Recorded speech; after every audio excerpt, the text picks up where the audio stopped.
While the massive material strength of the Allies was pounding German cities, Germany was placing its faith in wonder weapons. The V1 and V2 rockets, the Vergeltungswaffe, revenge weapons. These weapons severely tested British morale. After May 1941, when the Germans turned their attention to Soviet Russia, there was a kind of decline in public anxiety about air raids. But it all comes back again in 1944 to 1945, when you have the so-called vengeance weapons being launched from Nazi-occupied Europe against London and other British cities. The terror of these weapons lay in their unpredictability, the apparent randomness of the attacks. The distinctive buzzing sound of the V1 earned it the name buzzbomb, or doodlebugs as they were commonly known.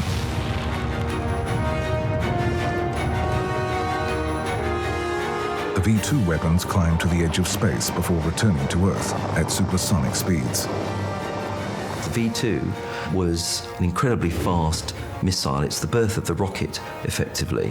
And when that started smashing into London, killing many people, destroying very large buildings, the government was almost in denial at the start of that. And it was only because it was obvious something awful was happening that the government was forced to admit that London was again under attack. In the face of area bombing over Germany, the revenge weapons served a different purpose than the earlier Blitz. Terror was now a clear aim. Civilian morale, a target.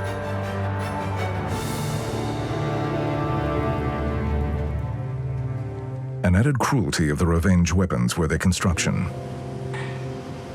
Slave laborers were forced to work on the construction of the weapons. An estimated 20,000 died in the process. The creations of the weapons also drew in scientists, one of whom, Werner von Braun, made a major contribution to the United States space program in the decades after the war.